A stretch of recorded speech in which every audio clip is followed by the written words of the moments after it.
So here we are, y'all. It is episode 31 of Figure It Out. And we've got a guest on here, Ian. And I'm going to butcher your last name. It's help me out with that. Yeah, for sure, family. Hohenwarter, man. No worries. Hohenwarter. Think of Hohenwarter your garden. And if you mumble it a little bit, it's perfect. Hohenwarter. like they'll know what I said. But yeah. So thanks for coming on, mate. For having me. Yeah. And, here on Figure It Out, we just like to dive in with people, have a little freeform conversation and see what's going on with them, what's their journey about, and, what's going on in this world, right? There's so much happening. Mm-hmm. Just trying to find little pieces, figure it out little by little. Mm-hmm. I do have a lot here too, man. I don't know what subjects you wanted to get into, but I've been thinking a lot. And like I said, I was really getting into that podcast that you did, that you shared with me, which was with, what's the gentleman's name here? David Smalley. Mm-hmm. Yeah. That whole 3 hours, man. I mean, just real quick to touch on that. I mean, so much to talk about, and so many great points made by both sides, which I think could continue. We could continue a similar conversation and get even deeper and get more accurate, but also more into the ambiguity and the mystery that is God and humans. Really, if we don't want to talk even about the non-tangible, spirituality that we feel more as an emotion, then, I mean, we are very intelligent beings to that extent, so we can create a spirituality within. We can connect and communicate that way. So there's definitely both. There's the scientific and the historic, as well as the spiritual and the unseen. Yeah, and we'll just let the spirit flow and speak through us. Just to get Stephen a heads up on that, what Ian is referring to. What has to do with your buddy? Yeah, my friend David Smalley. I met him through Twitter, and he has a really big podcast called Dogma Debates, and so I was on that with him. And oh wait, did you happen to listen to that? We talked about it a bit, but I haven't seen it.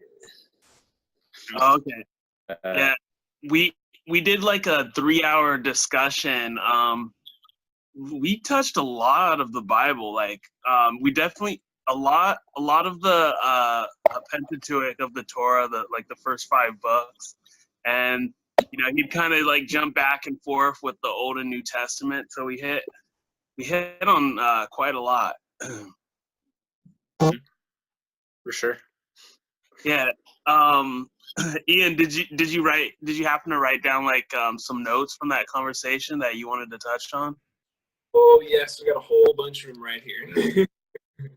I wrote quite a bit down. Some of it's chronological and some of it is more elaborative. So I touched on subjects that you guys just sort of were getting into, and I feel like particularly towards the 2-hour mark, which I was just listening to about half an hour ago before I started this again, because this is such a great crux of religion versus non-religion, or spirituality versus reality. And it was, I think, a point not of contention necessarily, but a very hot point there. And he was talking about God's promises and God's angry promises as well. That God can be both positive being. This is what I think he was getting onto, which I love to elaborate on more, which is that God is both a positive being, but also a being with great negative possibilities. He has all power in the universe. It's kind of the whole idea behind when people say, well, and if Episcopalians have a weird contention with this, I'm Episcopalian. I'm a Christian. I claim to be a Christian by denomination. I was raised that way. Sorry to just tangent there real quick. But I don't necessarily identify with the organization of that religion. I choose to identify with the denomination because of the many people throughout all of the church communities that claim to be Episcopal. It's a very congruent experience. You go everywhere and you feel the same message and the same teachings coming from that place. So quick insight for the audience. Can you give a quick briefing of what it means to be Episcopalian as opposed to, say, another denomination of Christianity? Right. I don't get into the real nitty gritty of it. The way that I tend to explain it, just for my personal purposes, is just that Episcopalianism is very much Catholic, what we call Catholic light.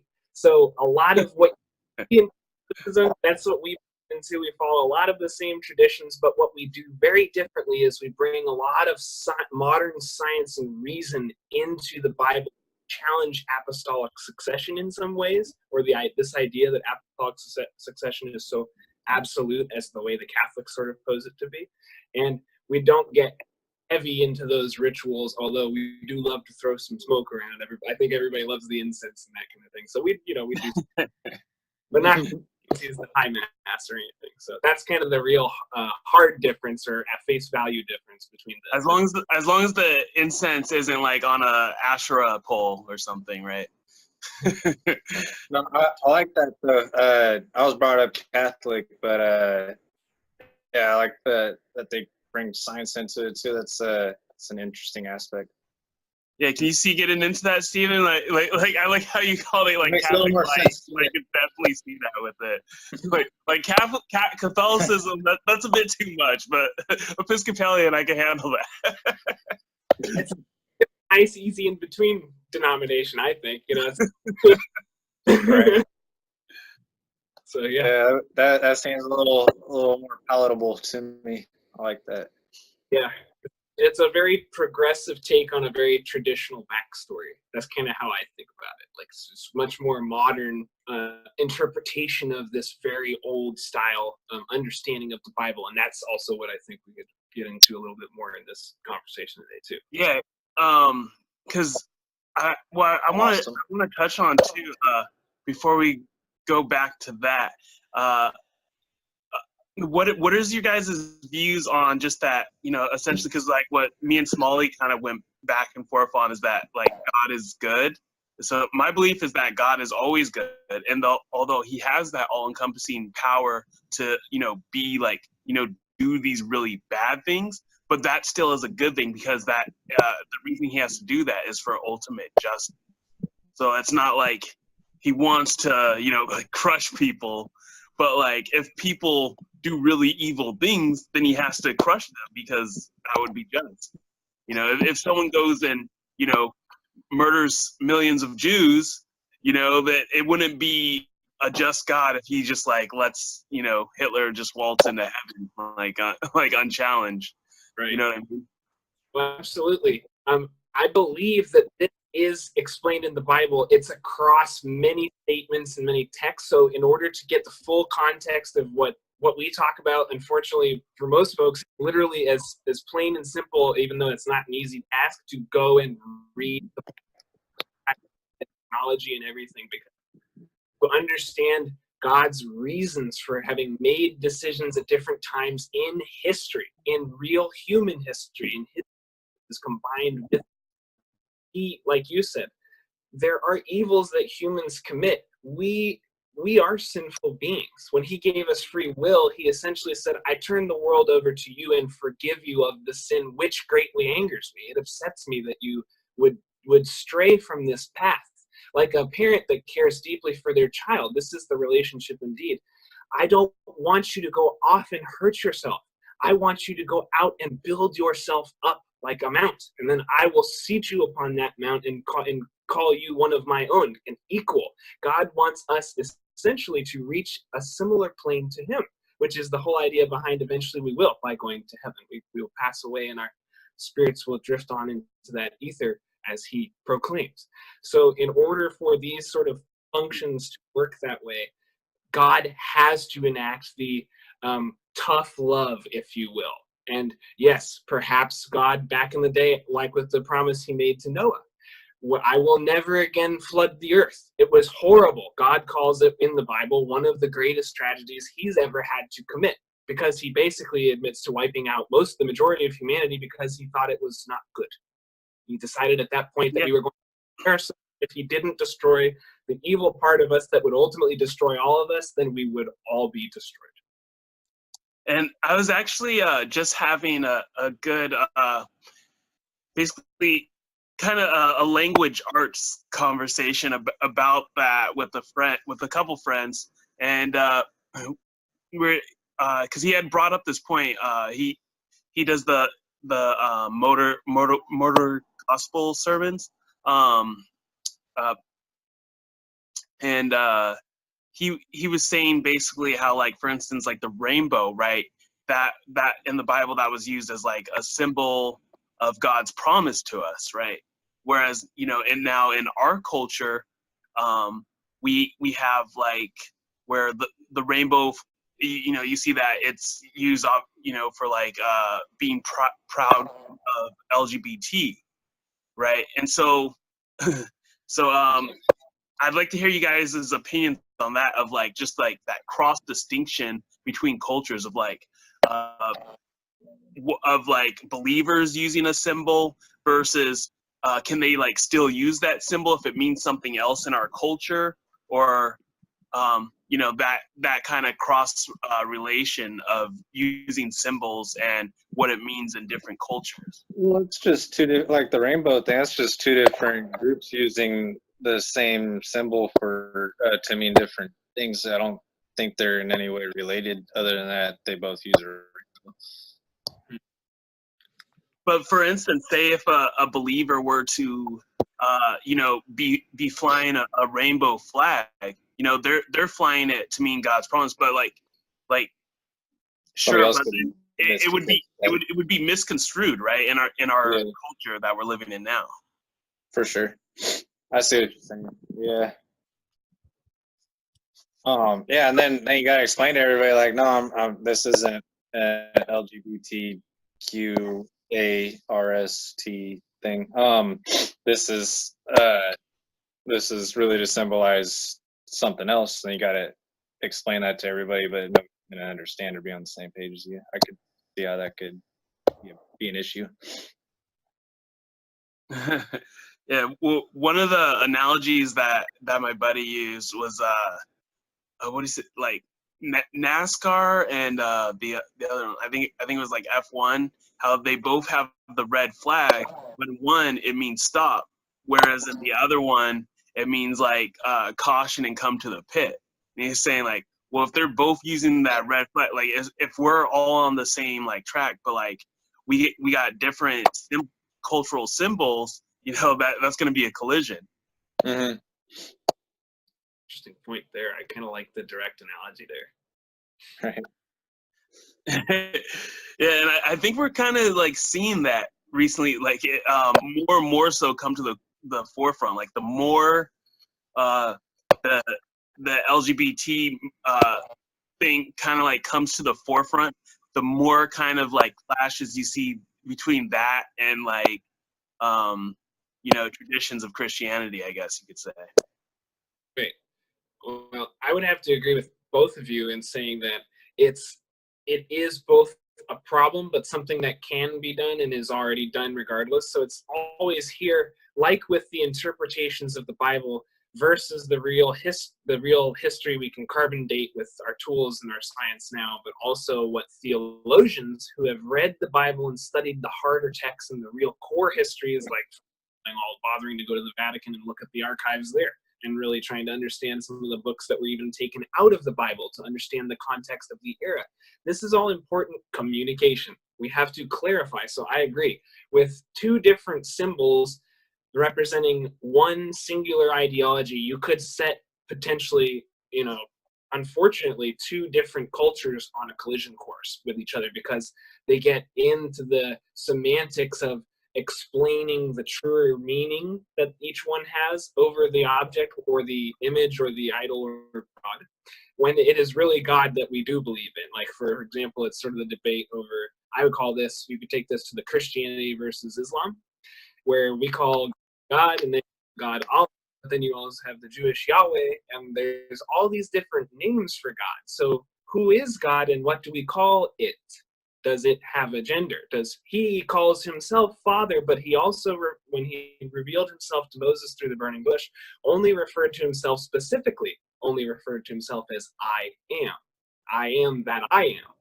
And he didn't elaborate what that means intentionally. That was an intentional ambiguity he gave to Moses. So he is who he is. No one else. And you take it a step further with the Trinity and you say, well, God is in all of us, and we are all images of God, replicated into individual bodies. So even though I'm not the exact image of God, you're not the exact image of God, Stephen's not the exact image of God, no one is, we all simultaneously somehow are, because each one of us represents a very specific part of him. Even though some of us can be very similar and very different, we're all part of the same greater spiritual body. And there's a lot of analogies that, of course, gets into with that. And along with that is because he says he made us in our image, right? That's what you're talking about. Or he made us in his image. Perhaps maybe not the physical image. He didn't make us in his physical image, but perhaps more of a spiritual or mental image instead. Because obviously we don't all look alike. Well, so I think that more goes ways to interpret that too. Yeah, like of coming to know God and understanding right from wrong and understanding his ways, and also kind of loving his mystery too, because isn't that fun? Where's life without the mystery? I think that's part of the image too. Right. Oh, absolutely. And that is sort of the fun part, especially when we're talking communion with fellow believers. This is the real power of speaking faith with fellow believers, is that we recognize the power of that mystery, that it's good. It's okay to not know. In fact, that's part of the whole game, or if you will, and it's not a game. I know that was something you said in the podcast, to use your words. This is not a game. God is not a game with man. God wrote the Bible, and it's imperfect because it was written by man's hands. It's God's word through man's hands. So the messages, the deeper meaning, are all great truths. But our interpretations, and even the ones given by the Bible, even some of the context, could be very skewed because it was written by man. Mm-hmm. Again, it's sort of continuing to open the mind to ambiguity and to a mystery that we may not ever really be able to understand, which is freeing, because to understand the universe could be a great burden.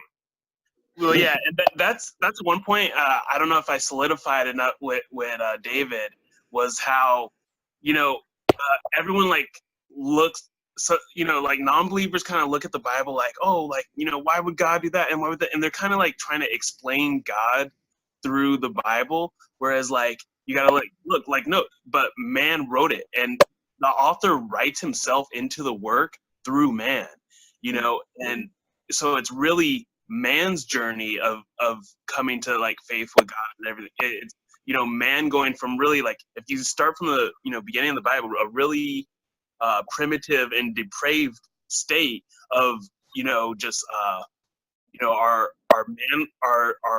animal kind of nature, and then basically overcoming that to a spiritual nature with God, so it shows that transformation.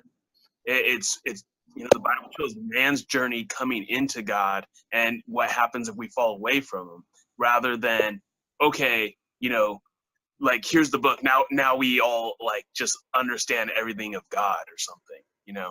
Right. No, absolutely. That's what I think, David. That's where I felt that was the big moment where he got super confused and couldn't make that next level of breakthrough, which was that God, like a parent, is not saying with everything. He has commandments and he has covenants, and he makes explicit promises by word, by mention of the word promise, even that in the Bible that he will do things. And there's over 6. Like you said, I believe there's more, even because that's just the official ones given by the Pharisees and other texts.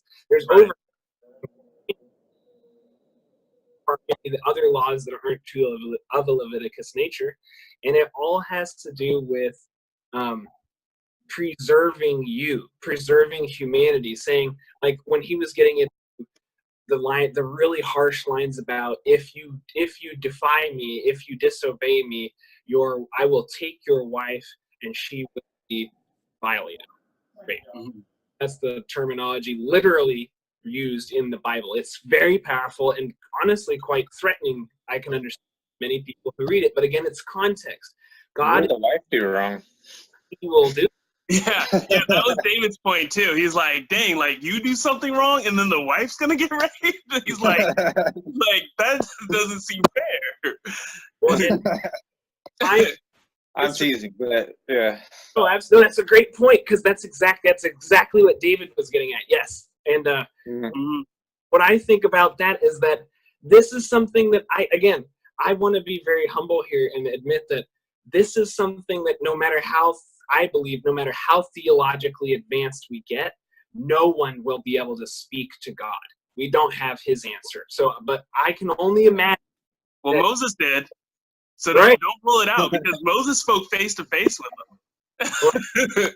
Thing I haven't, so I can't speak on our God. So not that directly, right? So, and I don't want to take that kind of position.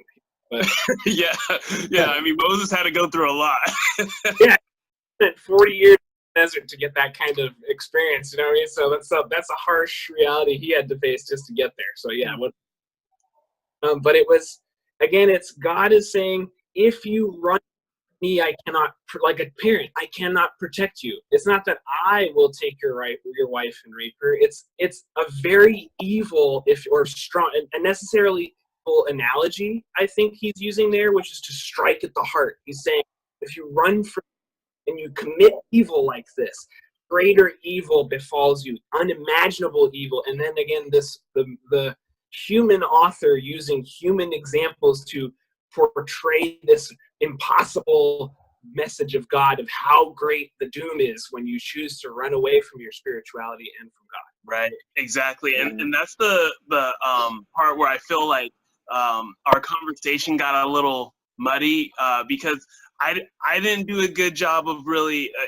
he kind of like went on the attack of like, okay, see, God's doing these bad things. And so I kind of like went like defending things I didn't really mean to defend. But in actuality, it's like, no, it's not God doing these things. It's just, if you don't obey God, then you leave yourself open to the world. And the ways of the world are brutal. Like, right.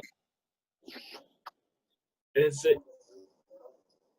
think people hear God, like, we all have this problem with parents, right? Who wants to be told what to do?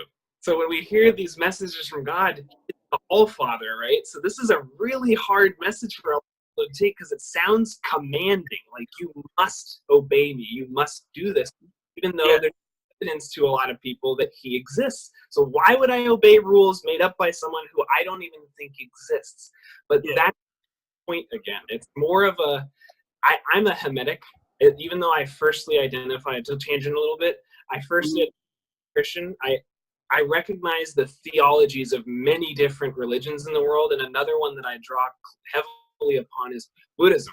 And the reason is, me too. Yeah, I love it.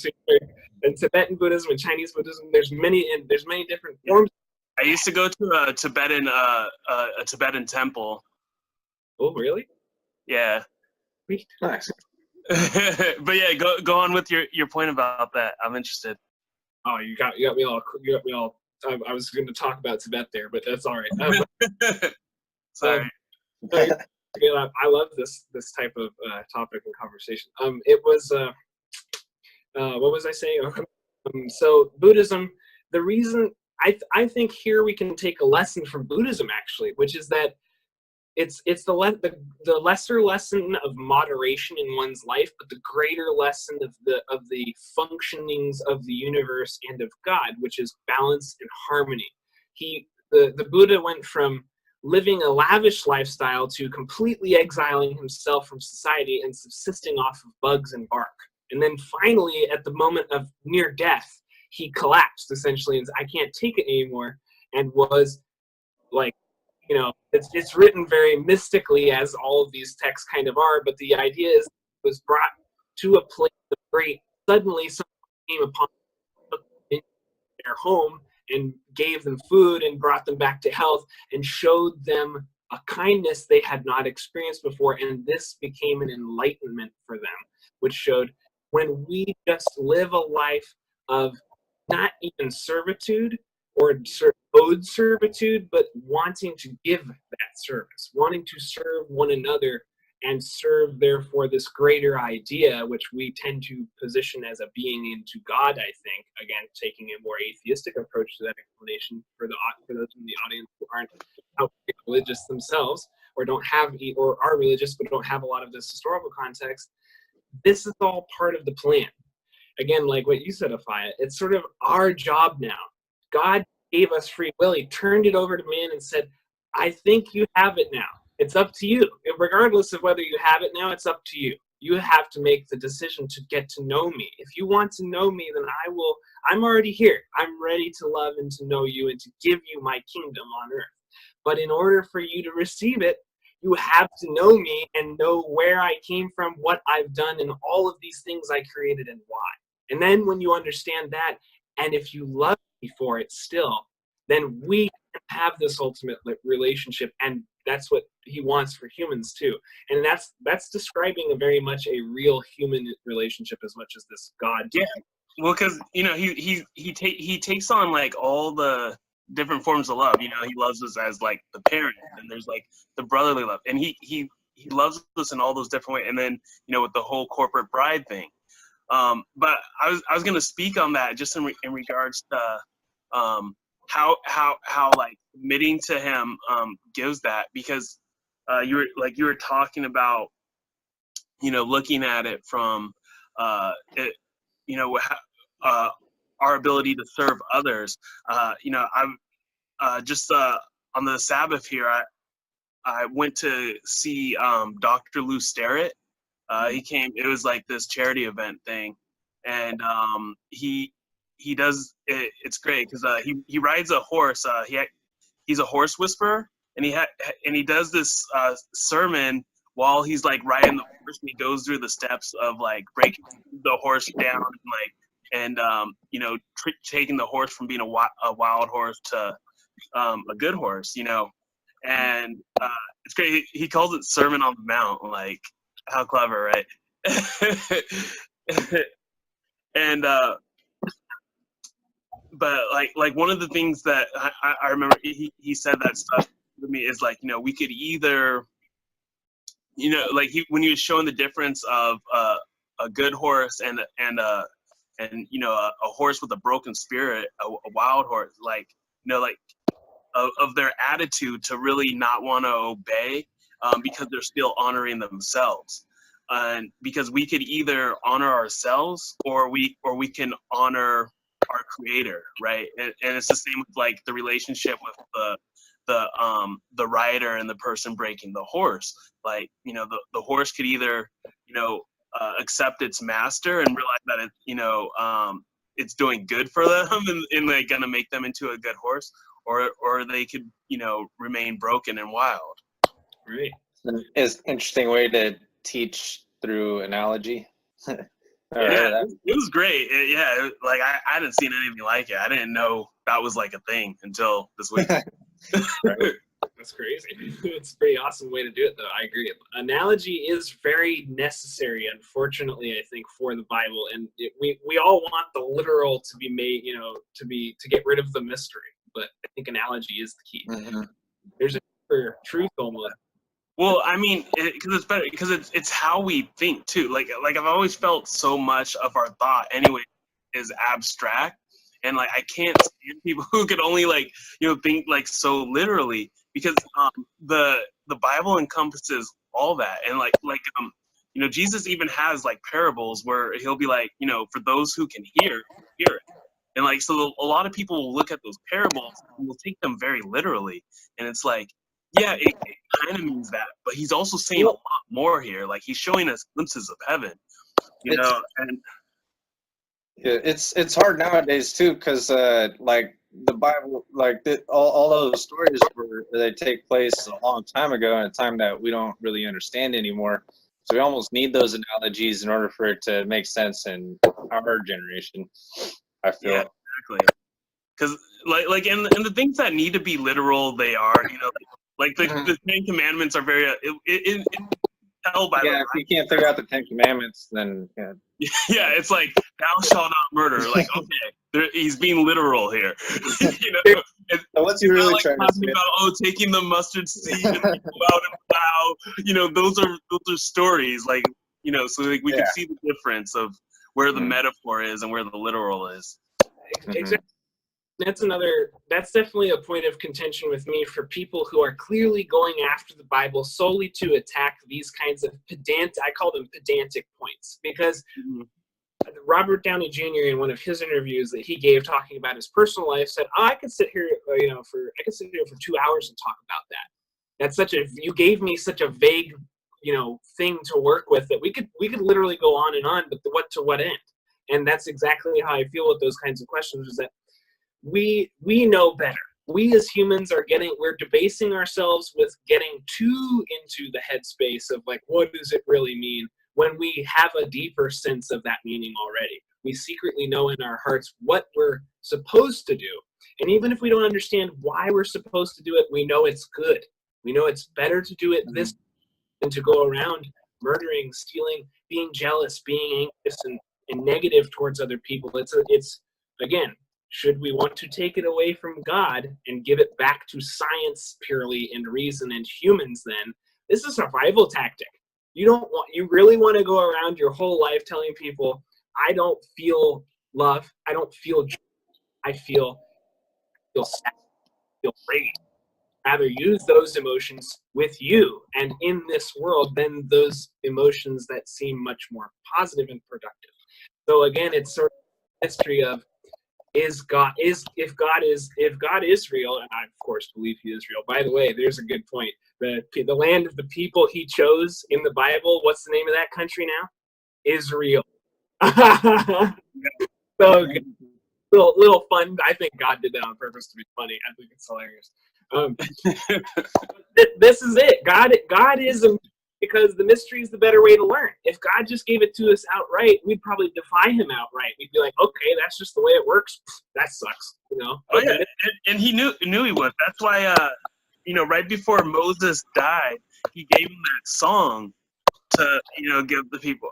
I can't recant the entire thing by memory, but it basically went along the lines of like, remember, like of all these things that I did for you, and then it shows like, and people of Israel away from him again, like because that's just the nature of man. Like we're and that's the thing, because like man's nature is very rebellious. So it's like, look, we can rebel against evil, or we can rebel against what's good. It's really and here's the other thing of another point of contention that I had with David Smalley is that he doesn't believe that it's a choice. Like he doesn't believe, because like his argument basically, like we didn't really get into it on that episode. We kind of kept it really fresh. We talked about things that he doesn't usually do on other episodes, but basically a point that he makes in a lot of other ones is that he doesn't like, of course, that if it was a choice, like no one would like think that, okay, yeah, there's a God, and so I'm gonna choose not to obey him. But like that's not even. Wait, I don't know. Maybe people worded it wrong to him that way, but like it's not like, yeah, we're not saying that you're choosing not to obey a God that you don't believe in, but you do make the choices of if you are gonna do. If you're gonna do right and wrong, if you're gonna have faith or not, if you're gonna put faith in something higher than yourself, or put faith in yourself, you do make that choice. Right. I think the choice made out of fear. I think people choose against faith, right? Against hope, out of fear that their hopes and faiths will be dashed. That what if God isn't real? What if I pray to this being for help that I desperately need and it is not provided because they're not there, or because they're not the person or the being they claim to be? And I think that is the deeper core of the subject, and that gets very touchy with people. So, you know, with David, I don't know if I would have gone all the way into that and hard pressed him to question him back in that way, because this is a very emotional part of our relation, of choosing a relationship with this type of being, to believe in God and to believe that he is benevolent and not malevolent, and not some oddly, you know, single planar being where it's almost like a mechanical being where he just operates certain laws, almost like physics in the universe, but instead of being physical, it's supernatural, or however David phrased it there, sort of. Yeah, I was kind of toying with them like that, to like look into it more. Like, I was like, supernatural, you know, it could be supranatural. Like, how do you know it's supernatural? Like, we don't know that. we don't know that. It could, the physics that we're learning about through quantum science could be explanations of how God is working physically within our world. I don't know. It's all awesome to me. I think science and religion. There's a great philosopher. I can't think of his name right now. Oh, I'd have to look him up. Like probably could. There's this great. He's a professor, and he was talking about, if I can find him, maybe it's in my history. He was talking about how he is a Christian and a big scientist. So he's big into physics. He does like a lot with quantum mechanics. He's a quantum physicist, and he's a Christian. So he says, you know, why do we take this more atheistic approach all of a sudden in the modern age when we're getting all this science and data? Why don't basically the concept of, what if we're looking at science and religion in the wrong light? If we see them as separate, but what if the whole point and intelligence, we could get kind of learning level of getting to a very advanced level of science, so we could begin to understand our world and the way he created it to this very micro and macro level that we never before even knew existed to that extent. So our information is giving us access to higher powers of knowledge even. So that's how I agree with his philosophy on that, is that I think we should be taking science in a different direction. Science is a very faith-based thing. I've had many people get very heated with me about this. I've had very hard conversations before. It was difficult to get back to a good tempo even, because people feel very strongly that science is not faith-based. There's no faith in science. I do make sure that what I think is correct, and if the test fails, I'm incorrect. If the test succeeds, I'm correct. But what's crazy about that notion to me is it's a very absolutist notion, because we know as scientists that even if you get 1,000 tests that are all positive, if the 1,001st test is negative, all of those 1,000 points of data now have to be completely rethought through with that new correlative data on that last point. I mean, even if it comes 1,000 years later, if we only do like a test a year and a millennium later we discover, hey, after all those positives, there is the potential for a negative. Now everything we knew is completely turned on its head.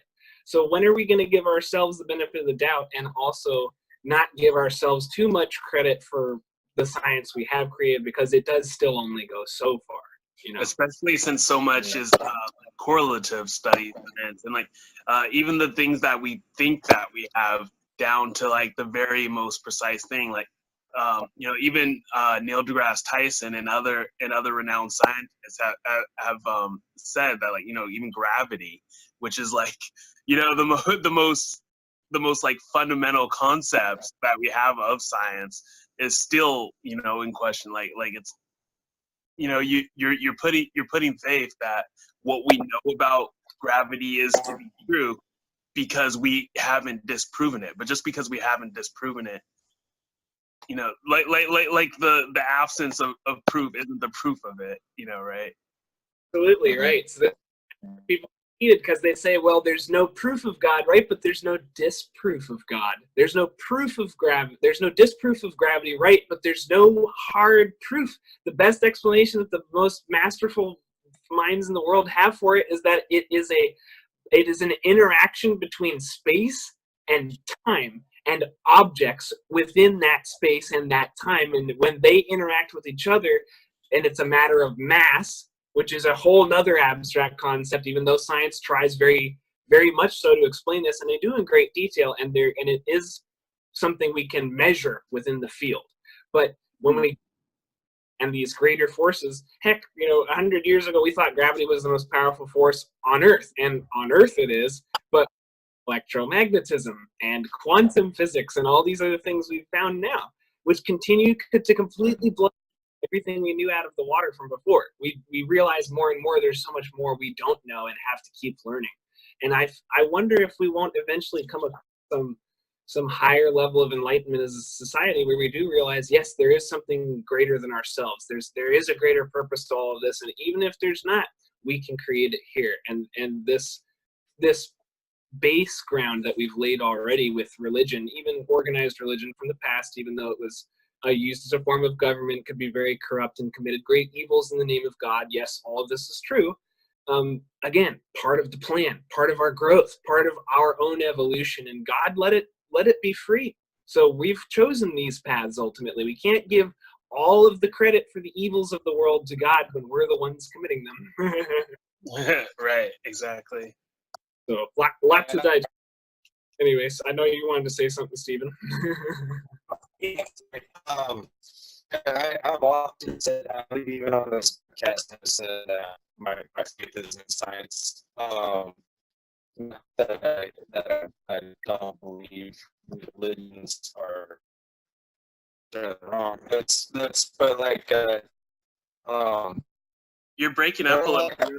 Your screen went off, Steven. It's nice to figure out the answer. And Hey, wait, Steven, you're breaking up a bit. Your screen went out. Did it? Can you hear me? I can hear you. Oh, it just happened for me too. Weird. Oh, there you are. Or yeah, get the bit on me there. Can you see me? Yeah, go back to what you were saying. Oh yeah, like, I think of religion is almost like, or like the Bible is almost like the hypothesis and stuff to us to go through the scientific method to prove it. And I don't even think we're anywhere near figuring out all those answers yet, as much as we have learned so far. But I had another point, but I can't think of what it was right now. What were we talking about? Yeah, I do like that the idea of science being the answer to religion, though. I think more people should put more faith in science. That's been the problem for religion. Yeah, and well, the thing is, they coincide.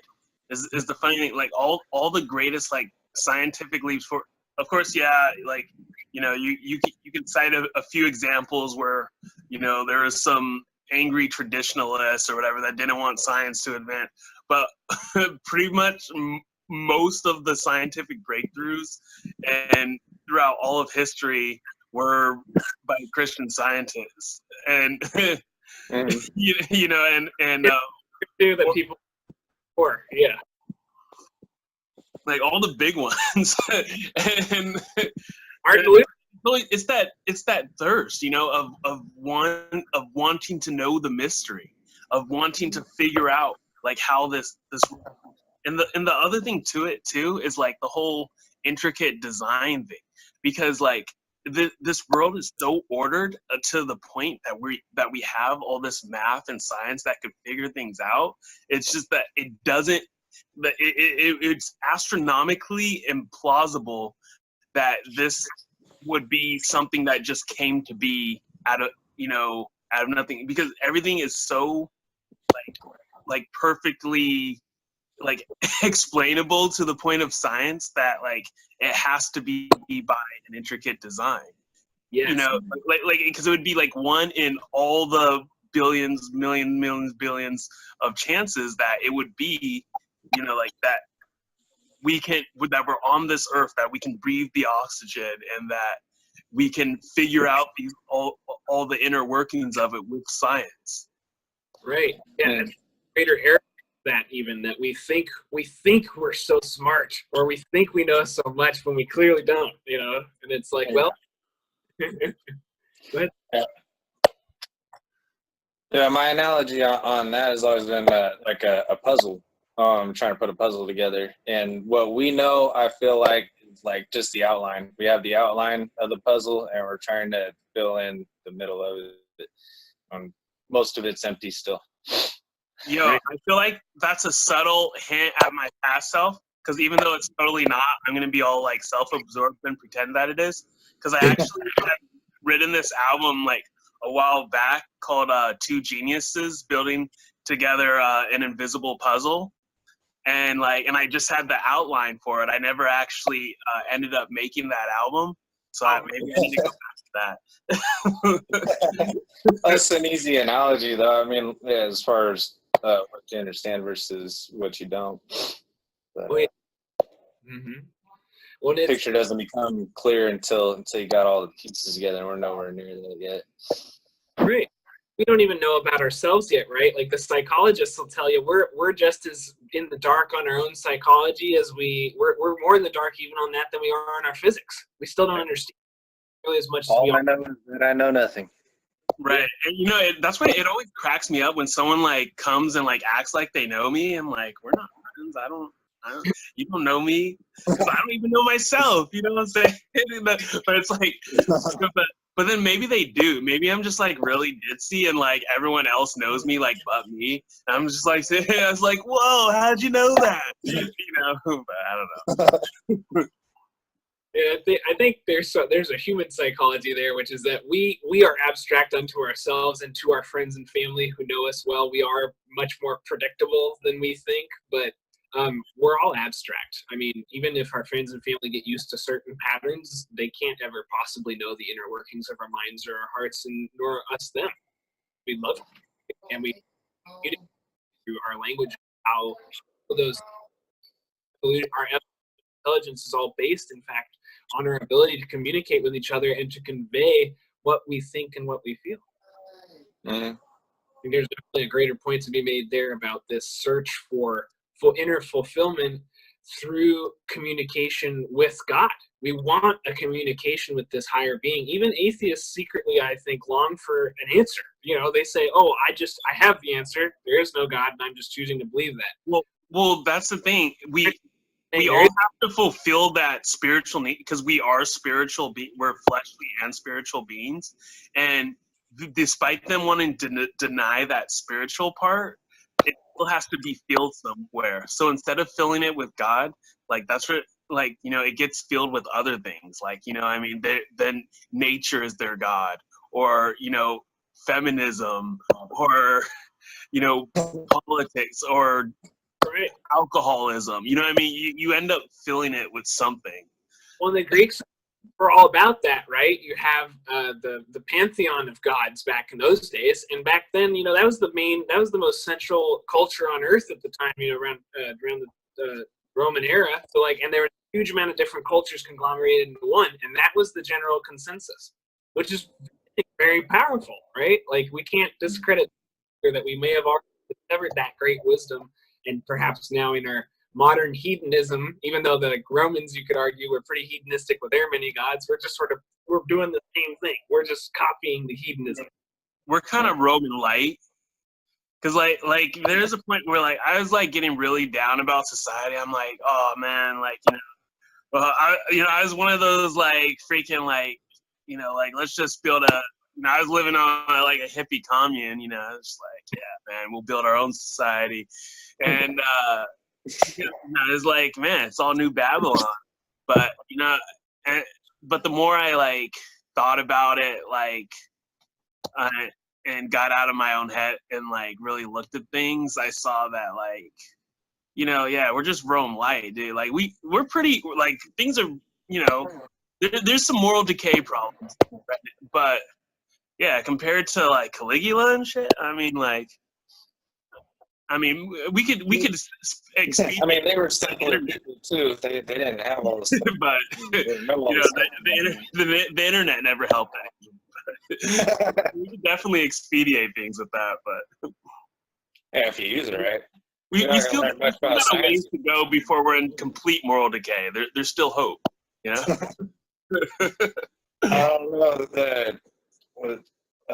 you ever ever look up like the most popular searches on Google? I haven't done What people use the internet for?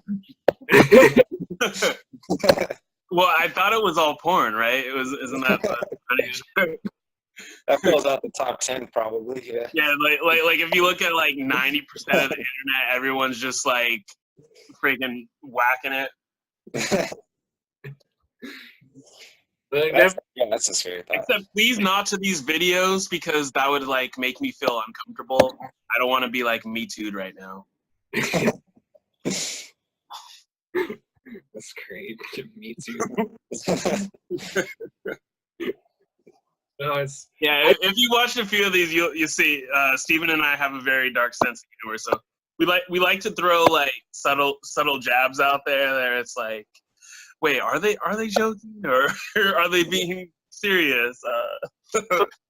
Let the conversation bringing us back to the ground and keeping it light. I love it. It's also a great point. I mean, it's just we're humans, so we're talking about ourselves here. We're getting into the humanity side of it now. You know, it's just, we can get super in the head. Humanities, which don't exist in colleges anymore. No, it's such a horrible thing. Such a horrible thing. Right? Because that was my thing. I love the humanities. Like I was a philosophy major. There's no humanities classes anymore? Well, there's a polarization, I think, Stephen, between the STEM.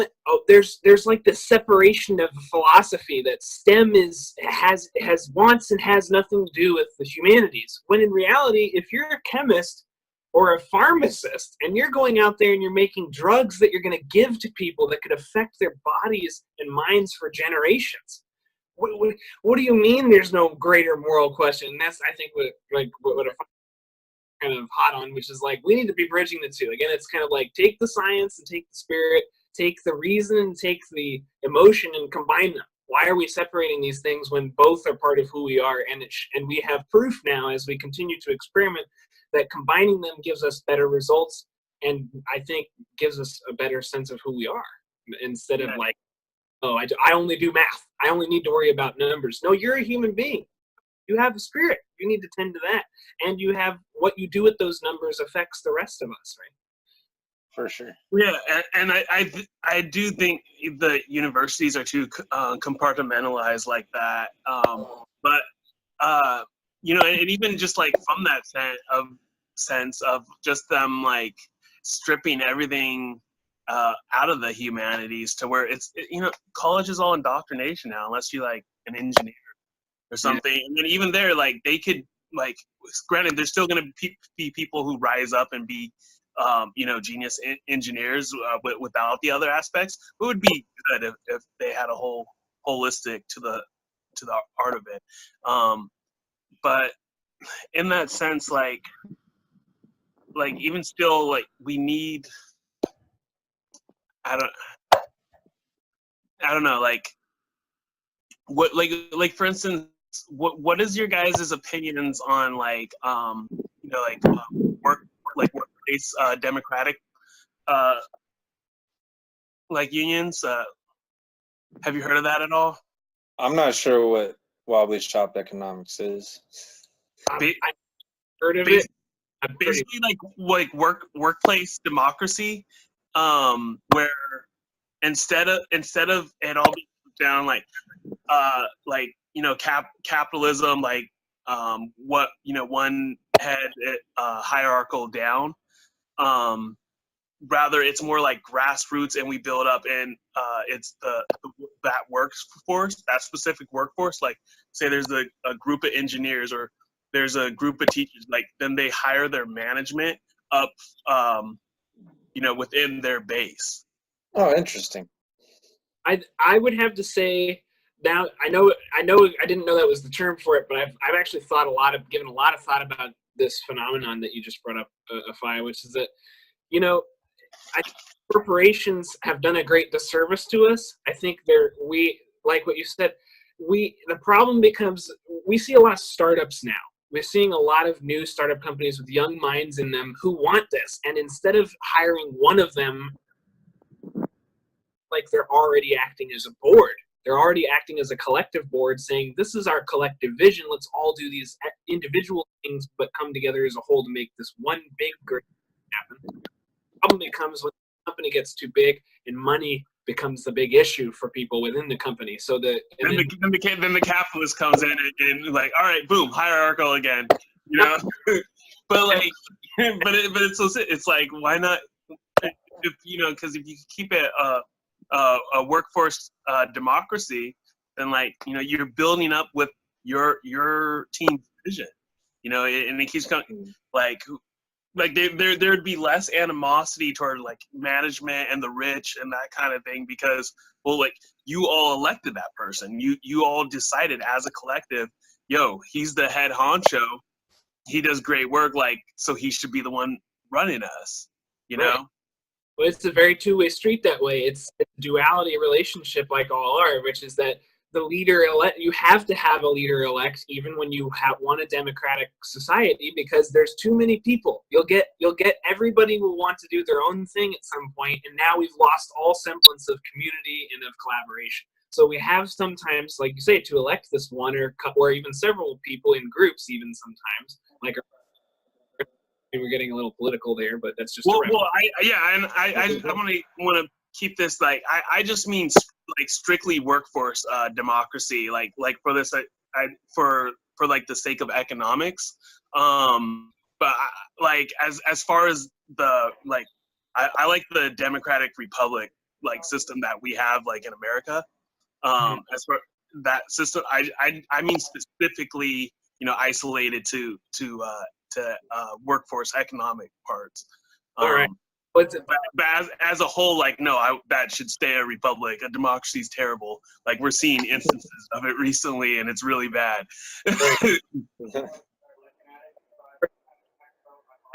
The CEO has to keep his vision, his individual vision, then cannot become the vision of the company. It has to be collective. And then if his vision doesn't become the collective, there's the hierarchy again. But your answer to your being able to have everybody work in a democratic workspace, I think, is a combination of the two. You have to have someone who keeps on point. It's the big dog, like God, who says, hey, my children, we're not on the straight and narrow anymore. Let's get back on it. And then everybody else is supposed to do the due diligence of go, okay, we're not all supposed to be egoically going about our own individual dreams either. That's right. We're supposed to be collaborating for the collective. Let's get back to it. That's how that's supposed to work. It's not supposed to be a type thing. Bottom do what I want so that I can get what I want. No one wants to do that.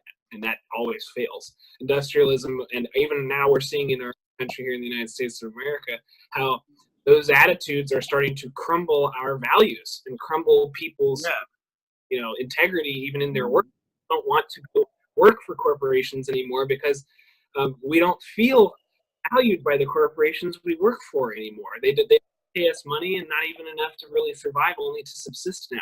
And it's clear that they want their goals accomplished, not that of the club.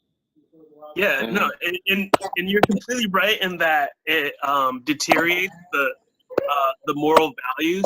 Because I was actually watching Ben Shapiro was doing an interview with Tucker Carlson, and he was actually talking about that of like, like when when you have 23-year-olds who have a college degree and they're really good go-getters, like they're working their ass off, and they still can't get a job that pays well enough, they can't get a car, a home, and a family and stuff, then it's very reasonable to see why so many of people of our generation are seeing socialism as a good idea. Of course it's a terrible idea, but when you have that kind of instance of where you made it so dog eat dog to where no one is even valued by the places that they work, well then of course they're gonna turn to like, all right, let's rise up, so let's go for it. Right. Well, at some point it'll all come to the head. It has to, at that point, humans have always been known to figure out a way to make things work, but otherwise it just we reach an impasse, and then I don't know what happens there. Everything falls apart.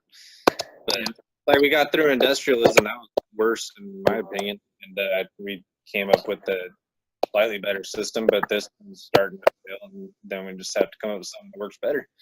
Yeah, Yep. and don't get me wrong, I'm not like pessimistic at all. Like, that's why I'm always like happy-go-lucky. I'm highly critical because I think we have to be to like keep our system in shape.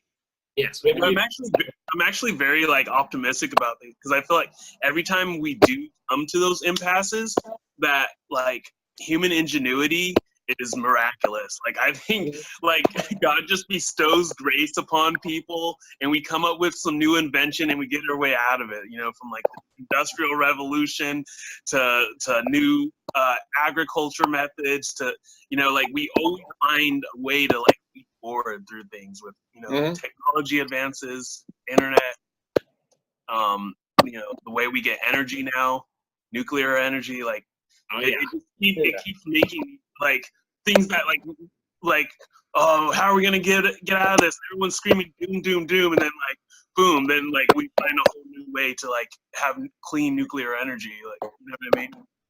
Yeah, it's awesome. It's amazing. I absolutely agree. I have to admit to being quite the optimist now too, because it's just to be honest, like even this conversation, if we were to drop the conversation completely, we could still have many points where we like each other and get along just fine, and that's humans. So we'll always get for the people who don't want to do the good and they just want to keep complaining and being greedy and all that stuff. Bye bye. See ya. The rest of us are gonna survive. Don't make it's like, oh, you guys are all angry, huh? Like, well, we're good. Like, sorry. Like, we'd love for you to come join us too. We'd love. Yeah, right. Like, come on, don't be miserable. Join us. Like, but of course, they want us to join them because the misery wants company. Right. I think there's a point of philosophy, which is that it's okay. We're in a time now where we're finding the snowflake thing, right? A snowflake's a bad term because that's denigrating emotional openness. We need to be okay with men being able to cry and feel, women being able to get angry and loud. Everybody has all the range of emotions. Stop giving it to I never cry. Right? Real men don't. I actually cried like just yesterday. I went to go see that Gosnell movie with a friend, and oh my goodness, it was like heartbreaking. Which when movie? they got him at the end, I was just like, right? You're like, oh, I just want to cry now. It's good. Let's just let it happen. Which movie was that? The Gosnell movie, the biggest serial killer in American history. Yeah. That was very, very impactful. I gotta say, watching that was really impactful. And that's the power of media and our words and our imaginations and our creations too. So again, giving so much power to God, but God who speaks through us, it's good to give credit to God who creates us, but we also want to give credit to, we clearly seek out God. We want a positive, we seek this relationship because we want to. Wise. Because like we seek out God. A lot of people don't. Well, until something bad happens, they need help from a higher power. Right. As that no one's laughing I at can't God fix this, God. Nobody on earth can help me. I need you, God. Right. It's like and that's thing, because like I don't get, and I think that stems to it too, of like seeing that hopelessness, because it's like we have really big problems to deal with on it. Like, you know what I mean? Like something like people blow them out of proportions, but they are still big from the environment, global warming, right? Yeah, you could really sit there and get all kinds of anxiety. The world could end right now. I mean, but it always can. But it always can. A giant meteor could come by any moment and wipe us out. That's it. Boom. Dinosaurs, baby.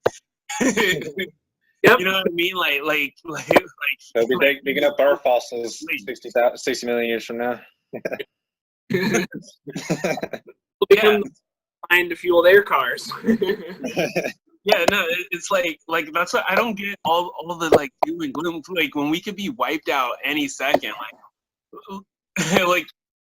like of course, like everyone wants to work to like make it better, like just screaming at other people, and it's like you can't make an enemy of the people who we need to work through them. like, because otherwise, that solves nothing. Like, if we're like screaming like, oh, you guys don't care, it's like, no, everyone cares about these things. Like, everyone wants to live to the next day. You know what I mean? So they obviously care to a degree, but like, right. I think a lot of people just have a different way of looking at it and different ideas of how we solve these solutions. So yeah, it's never gonna like boil down to just like, I don't know, screaming at each other is not the answer. No. Screaming is not really best. So that's all it is. That's not a good form of communication by any standard. And here's my thing is like, people, because of course we want to, if we have the technology we have the knowledge we do, let's try to stop the meteors. We don't need to wait for God to try to stop a meteor when he gives us the tools to do it ourselves, right? There's something to that too. Yeah, he instills it in us. Right. So, but the other reality is, if, let's say the meteor comes, and there's nothing in all of the physical universe we can't even think 1,000 years ahead. We don't think there's a technology we could discover to stop this. And we know we're going to die. Let's say it's a meteor, an object, not even a meteor, an object that we didn't know existed in space that was so massive it could wipe out just a pocket of the galaxy. It just comes sweeping through the galaxy and takes out our entire solar system even. No chance of escape, no chance of living on, no chance of ever making it back.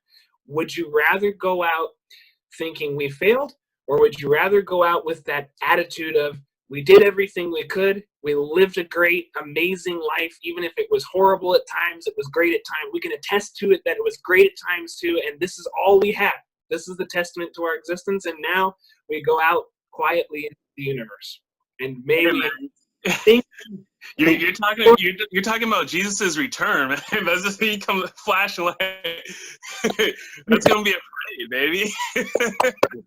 That's what I think of. The day of judgment is gonna be a day of doom and hell, like everybody thinks. It will be a day. And really, that's the other thing of, like, I think of pessimistic people of like a good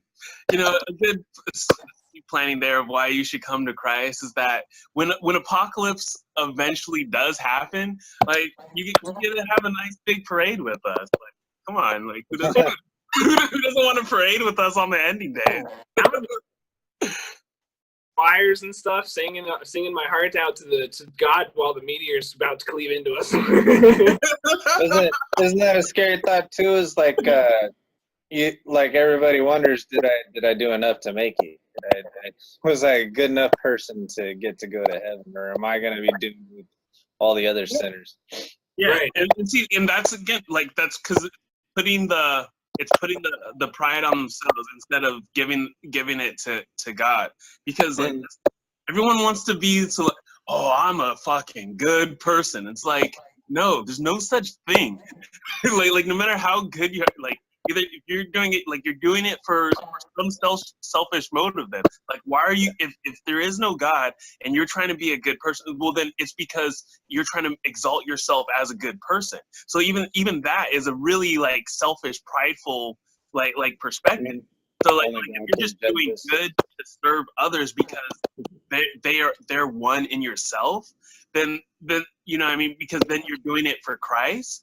Like that's the only way you could be good, because like, you know, like it's only through His salvation that there's any goodness. You know, that's you can't just, there's no good person. Everyone's done something shitty at times. Like I mean, there's even I think it's Deuteronomy where like you know God was giving them everything. They had manna, which, like, takes the heavens, while they're, and the people, like, started grumbling, right? They're like, oh, God never does enough for us, even though, like, he had just like took them out of slavery, like defeated all their enemies in front of them, and like gave them like the infinite amounts of like the best food and drink, and then they start grumbling at him, and so then God unleashes a bunch of like snakes. right? And that, like, that was just for, you know, that's for grown. So it's like I don't care how good you think you are, like, you know what I mean?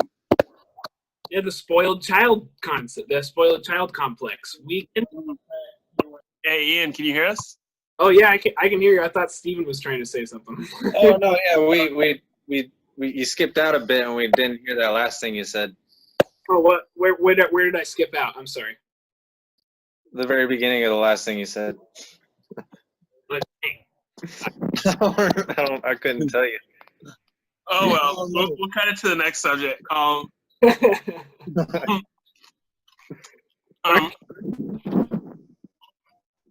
Was there any other points that you had written down? We've kind of bounced in between most of them, actually, which is really. I love this conversation. I love talking with you guys. Stephen FI is wonderful. Yeah, this has been fun. The listeners are going to get something out of this too, because I don't argue. If you have doubts, if you have anything like that, that's what this is kind of about. It's showing that we all have. I don't know God, and there's so much more that we need to explore. I think we've all explained that, Stephen. I think your puzzle is brilliant. I love that one. It's like everybody's seeking God in this way. We're looking for God, but what is your God? And then all of those things that it sort of encompasses in that. And I think this type of conversation should always be had, because it does ultimately lead to expression, our understanding of ourselves into a community of God. We commune with each other in this way, where we say, well, we believe in a higher power because we want to, because we create these morals, and we say these morals are good, and if there was this higher power, that's what we'd be for. Other than that, I think, one of the points I did kind of want to go into is the old and the new, kind of delving into more of God's identity. But I mean, we've kind of already addressed some of that too, which is that, if we want, I was thinking I could get more scriptural there, but I don't know if we. You touched on a good thing on the moral point. Without God, morality is pretty meaningless, because all it is just one guy saying what our morality should be versus another guy saying what he thinks our morality should be. If it's not from like a higher power, then morality is very meaningless. You know what I mean? I'd say it gets very dark, even demagogues like Hitler, who bastardize language and make these horrendous claims, falsities against man, that say we are not the same.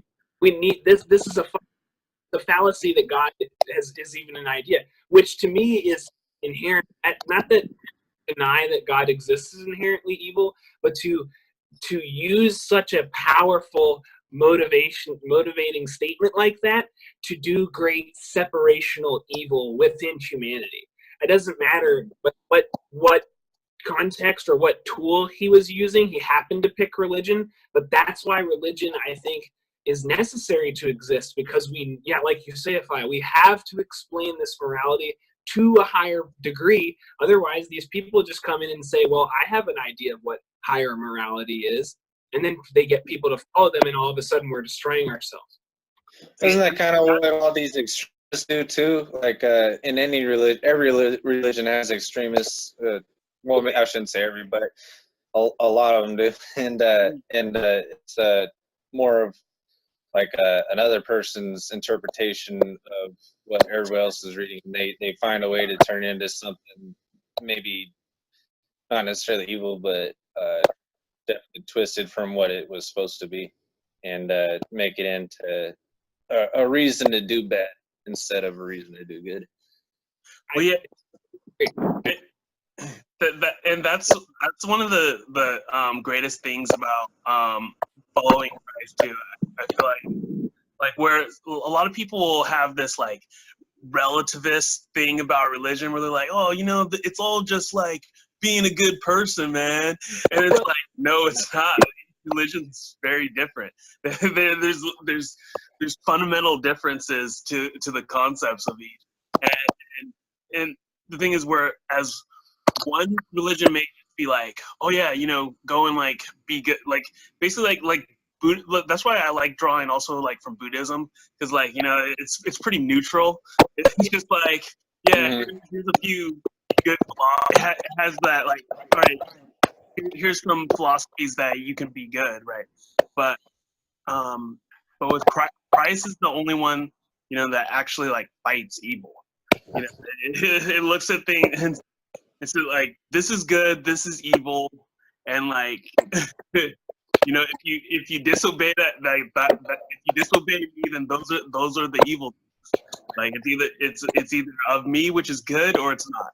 You know, and that's why it's the only, you know, you spoke on extremist Stephen. The other thing, you know, with Christ calls us to be radical.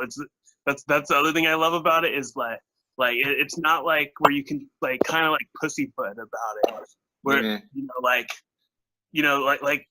those are the worst. Like they're not like true, just like where, you know, like they'll be like religious, and you know, they call them like, you know, Sunday Christians, but then, you know, on Monday it's all wash again. Whereas like Sunday.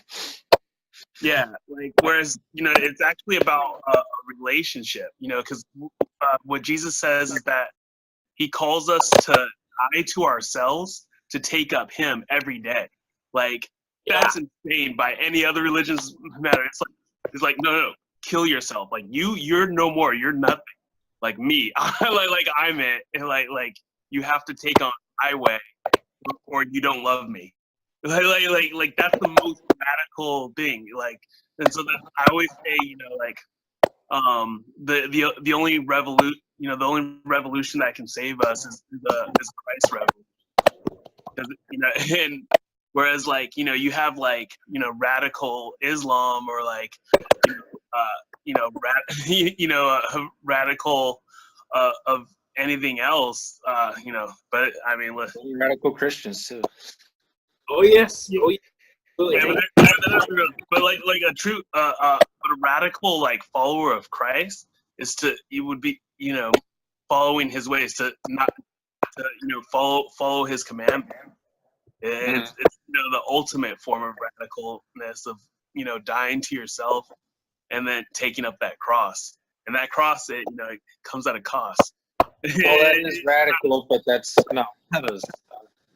Yeah, it's not like David Smalley had a really funny line that's really true, that like, yeah, you know, like this guy, like, some like just like motivational speaker.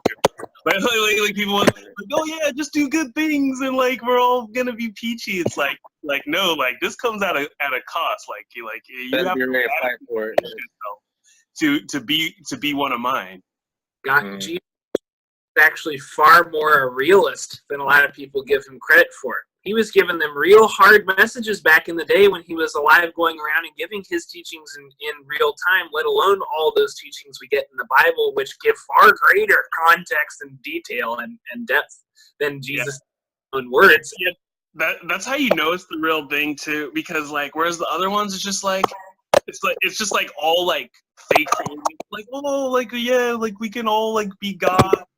You know, like whereas you know, Jesus is the one, like it shows the reality of the world. It shows the nature of the world. You know, like Cain kills his own brother, and then like God comes to him, and Cain, even though he knows he can't hide it from God, like Cain's still like, nah, yeah, am I my brother's keeper? I don't know where that dude went. You know what I mean?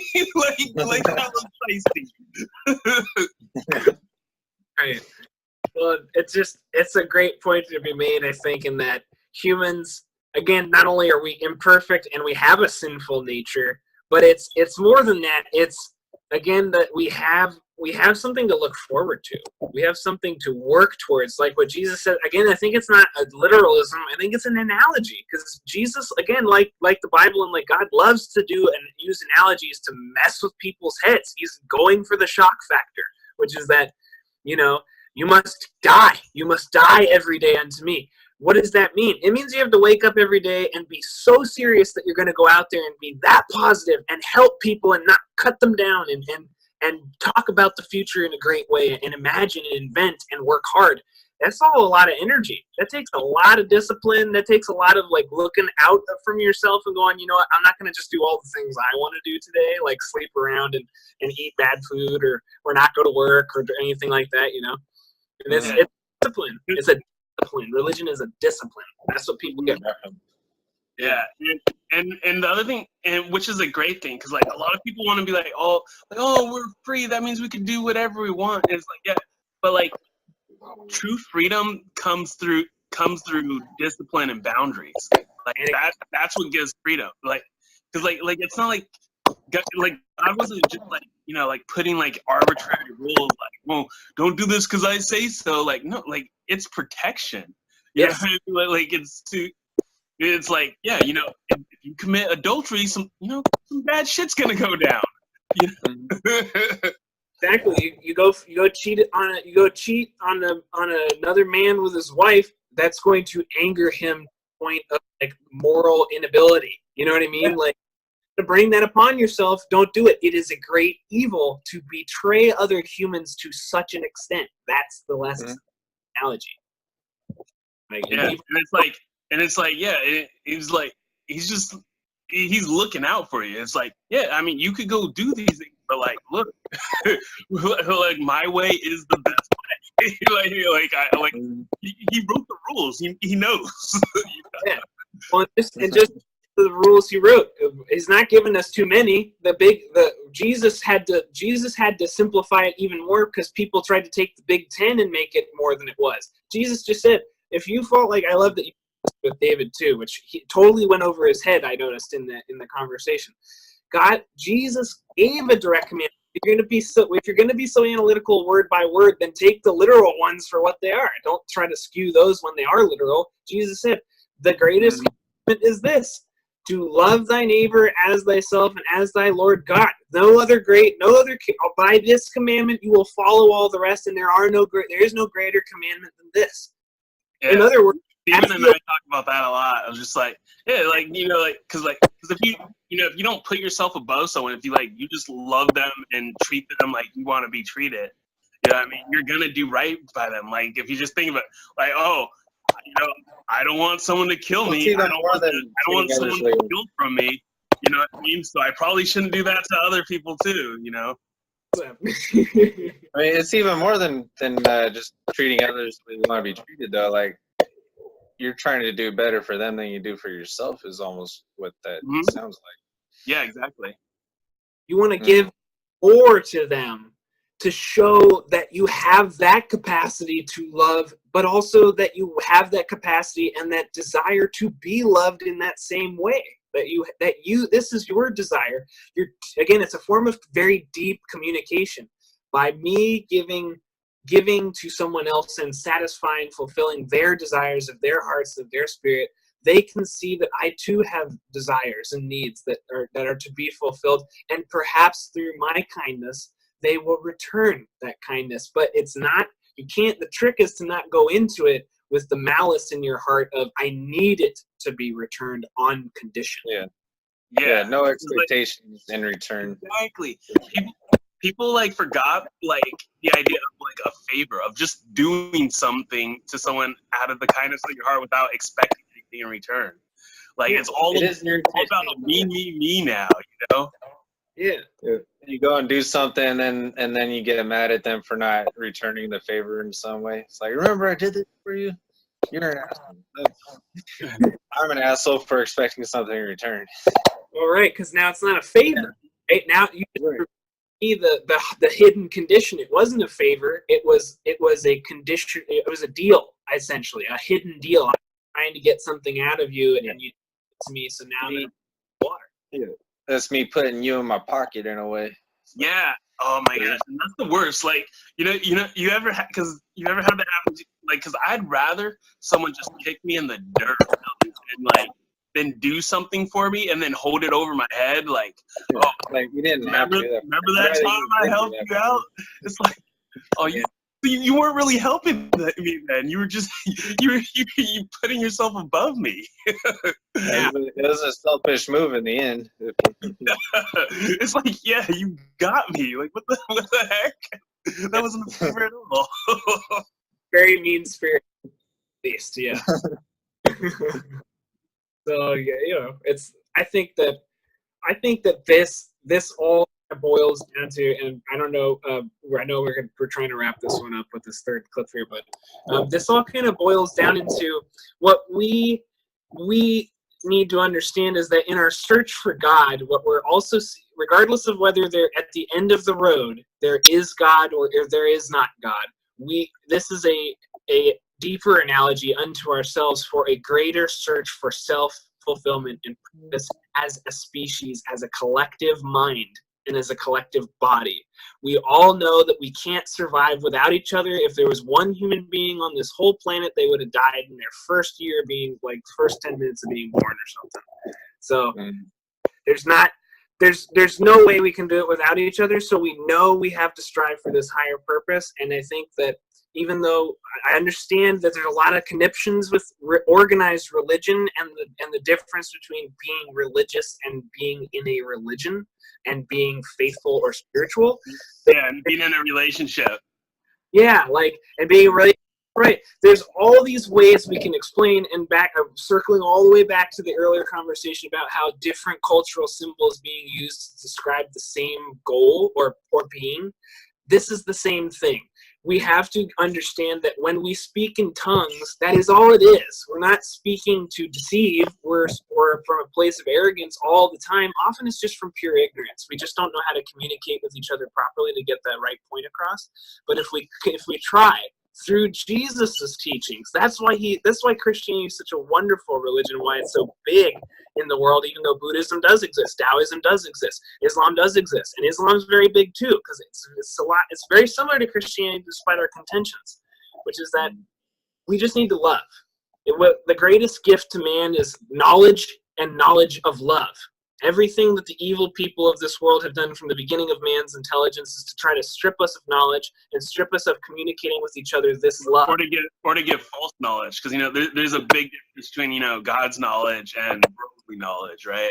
Lots of prophets. Good point, Afaya. Absolutely, tons of false prophets. So yeah, we need to continue to fight this radical fight of faith. It really is a battle for the love of Jesus, the love of humanity, which is what Jesus Christ, the name, the person, the being, God, the Trinity, all of it is supposed to represent. It's our ethos. This is human ethos. And I just want to say lastly, like come now as you are, because it's joyous. And a lot of people will just go into because there's speaking of false prophets, there's one evil trick that I've seen a lot that people kind of buy into, is that it's all love, and love will conquer in the end. And it's like, yeah, but we have to choose that. We have to pray for that. Love will conquer in the end, but if you don't choose God, who is love, then you're not part of that love that's being conquered in the end. You're being destroyed. So you have to choose that love first. Yeah. We have to choose love. Love is a choice. Hate is an equal choice. And that's where I think, hate comes from fear and fear of the unknown ultimately, but also fear of not being loved, right? I think hatred is the fear of not being loved or not being able to discover or experience love in the way that you want or in the way that you think it should be. And then all these horrible and sins come out of that, because we fear what God is. We fear love. We fear God himself because we fear not receiving it or not getting it the way we want. Or there are a few individuals, I believe, and God has his reasons for everything. And again, I cannot speak to God. I wish I could. I wish I could give everyone on this planet the real answers that I want to, but I don't know. I have an interesting question for that. Okay, because they exist too. Yeah, I help people who pray a lot, but then because Shapiro said, he's like, oh well, God never talks to me, and that baffled my mind, because I feel like if you pray all the time, then God's continuously talking to you, right? So for my question to you, do you hear God, because even sometimes it'll be I'll feel something in the wind, or a tree just be speaking to me, or another follower of Christ will walk up to me and like tell me an exact like, question that I had in my head. You know what I mean?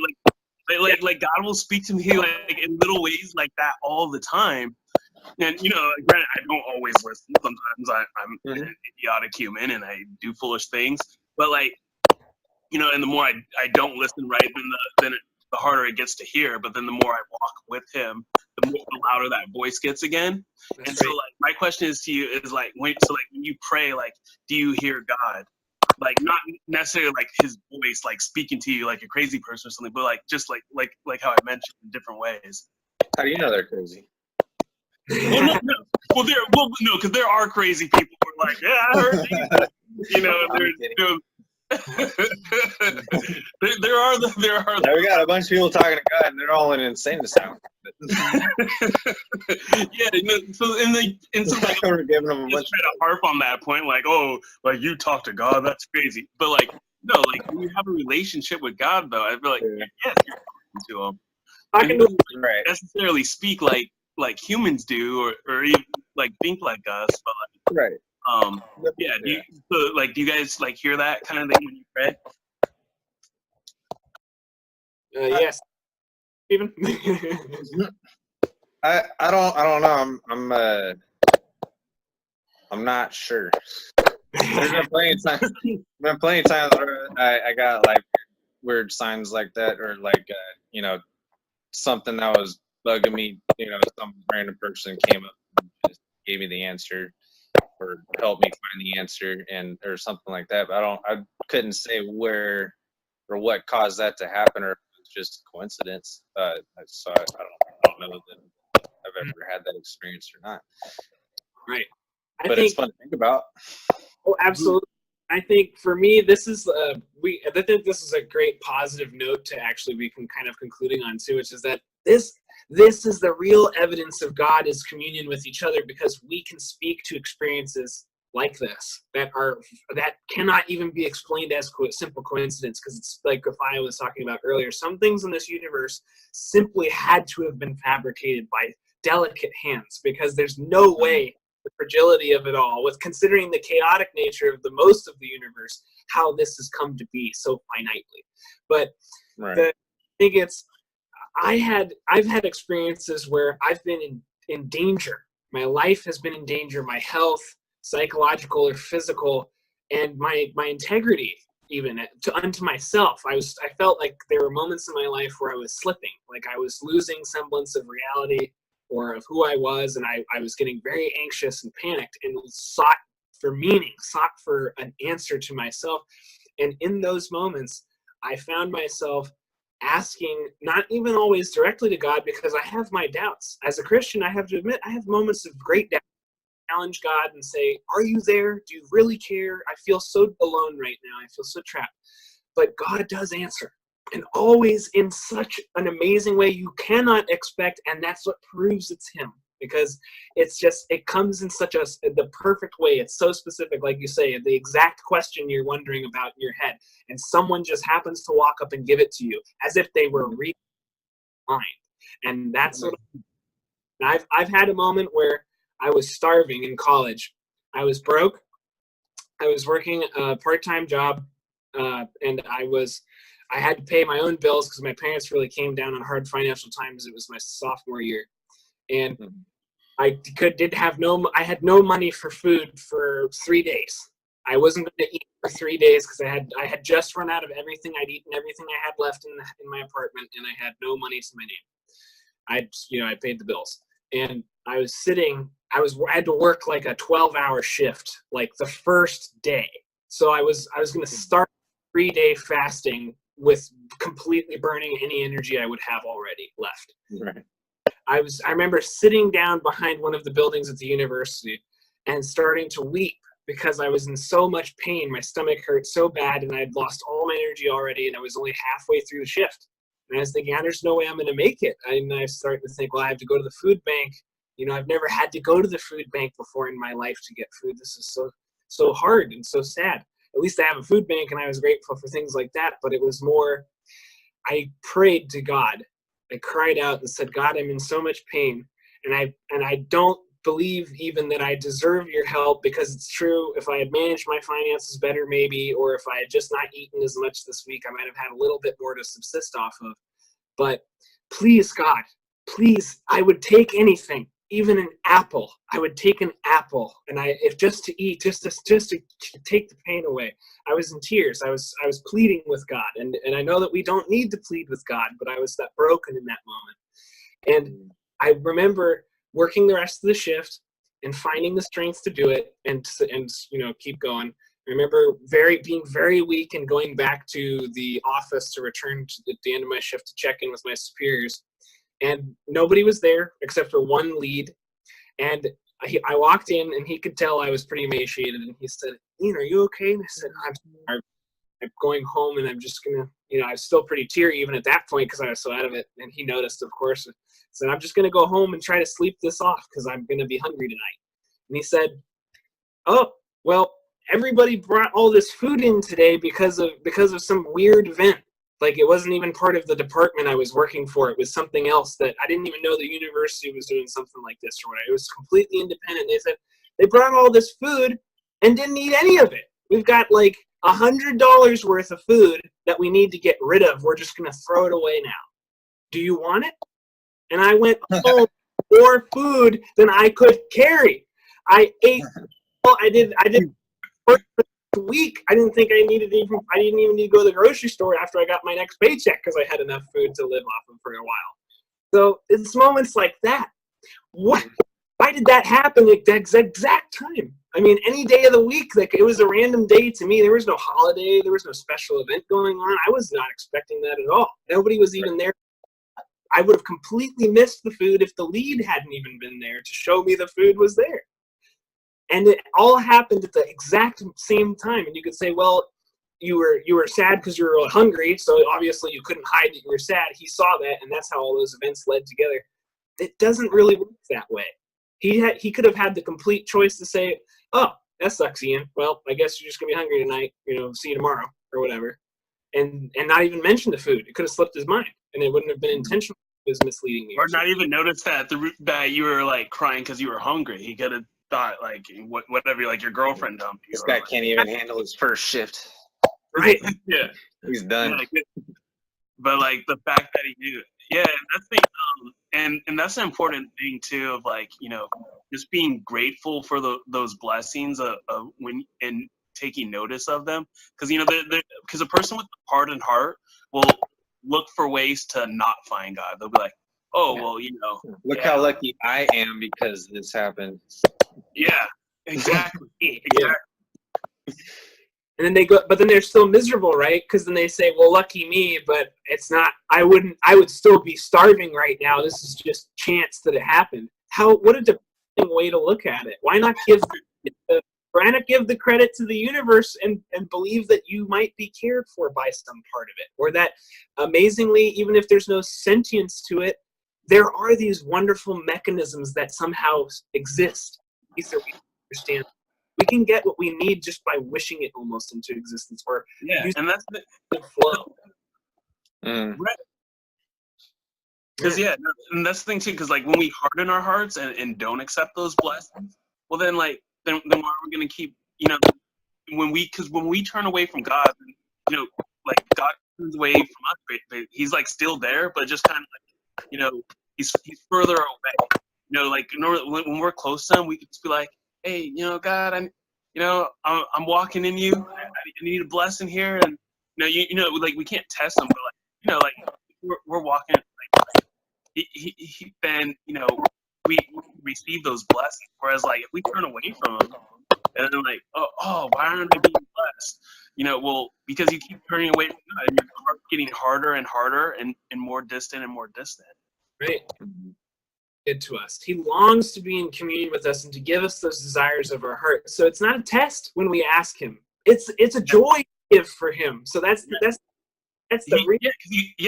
Because like if we're obedient to Him, He loves to give to us. If we're disobedient to us, then he you don't want God's wrath. But you won't accept, right? You have to receive it. God has it there. Right? You have to follow Him. because and faith is the substance of things not seen. A lot of people think like, oh, you're just like believing. It's blind faith. It's blind faith. No, it's blind faith is worthless. Faith is very substantive. Like we see it. Like they don't see it because they're without faith. But that doesn't mean there's not anything there. And seeing that, we can do anything because all things are possible through Christ. Right. Well, and anything we put our minds to, really, we can do as long as we are in communion with one another with that Spirit. And then as we as Christians call it, through Christ, through that Spirit. But again, for the universalistic approach, through the human spirit, through the spirit of curiosity, of wonder, of intelligence, and of evolution, that we want these good things for ourselves and ultimately for each other, however selfish we still act. Yeah. And God is just so joyous to give them to us too. So infinite blessings. So yeah, any last points before we wrap up? No, go for it. No, you, Steven. I've hit it. You're good. You're good to go, my man. Yeah, no, I mean, like, we talk about all this stuff, and it's easy to say, but obviously doing it's a whole nother. Well, like I know how I should act most times, but I don't always do it. I've said all these things, on this podcast, but I don't always follow the things that I've said, and it's something that I'm constantly trying to work on. Mm-hmm. But yeah, I think that's part of what being good is. Like, I mean, you're not always gonna do the right thing, but you strive to. Well, yeah. Well, I mean, you have to be that person that does all the right things. And every time you fail, you got to recognize that you screwed up and work towards not making it again. Yeah, because and that's the other thing. Christ is really like he's the only one who like calls us to that kind of repentance. But it's like because he's the ultimate form, and so like we're gonna fall short, but just because we fall short doesn't mean that. Still not the aspiration to which we try to achieve. Yeah, I mean, I could fuck up once and just be like, I guess I'm evil. I guess I'm going to hell. And just start doing whatever the hell I want after that. Right. But yeah, just to strive towards perfection, even though you're not going to reach. Try to be that person. Right. The harder you try, the better you do. I'm sure. Right. That is the great. Like even just dealing with, like, I work at Ross right now, working for a corporation. But yeah, I see a lot of people act in the way that you wouldn't want people to act. Like, you see a lot of selfishness and stuff like that when you go into a store like that, and putting up with that and still having a positive attitude at the end of the day towards humanity can be difficult sometimes, and that's something that I've been working on. Yeah, same here. Constant on that one. Loving's a muscle, when you're working on it, you get yoked like this, you know what I'm saying? But when you stop working on it, it atrophies. Yeah, for sure. It's a steadfast thing. It's got to keep it in motion. Object in motion stays in motion, and it's hard. That's why the Sabbath is so important. Because if we don't take that day of rest each week, we're gonna eventually burn out. Yeah. So what's that love, so people? Love is the.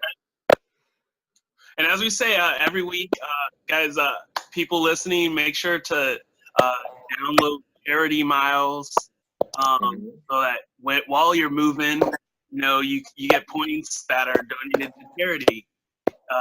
Whatever one of your choice that's on the app.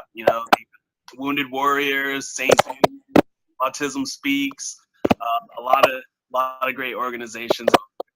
And also now I wanted to shout out too. I'm going to be helping out. He was like an aerospace engineer. He worked on Apollo 11 and stuff. He's developing. It's called SNK.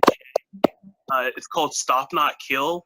Basically, these new kind of bullets, so that there could be less gun deaths in society. So like like law enforcement and even common citizens can use those. So like for like accidental gun fire, or instead of having to kill perpetrators, they'll be able to just stop them with heavy flesh wounds. It's this new technology that he's trying to work on, and so I'm gearing to try to help out in that and get some awareness out there, so that we could raise funds to actually make that happen, and so that we could like save lives by making less gun deaths, because I think that is a good invention for that cause, rather than because always people like propose all these they want to propose like these rules or regulations like to changing humans' behavior, and like it's like good luck changing human behavior, right? Like we're showing human behavior in the Bible, like human behavior could be pretty bad. So like, well, this, instead of trying to change the behavior, it's just changing the bullets so that they won't be as lethal. Yeah, it's called SNK, Stop Not Kill. So be on the lookout for that. Nice. Sweet. And all right, well, Ian, it's been I've been very grateful to have you on as a guest. Yeah, you have that energy, you have that joy of Christ, and so is a blessing having you on here, man. Yeah, awesome to meet you, bud. Yeah, Steven, it's so great to meet you, man. Always great to meet another brother in Christ. It's so good to see you again.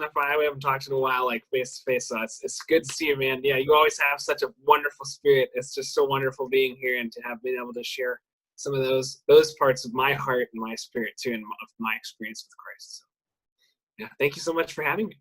Yeah, you're more than welcome to come back. Thanks, Steven. Really appreciate it. I'd love to at some point. Absolutely. Awesome.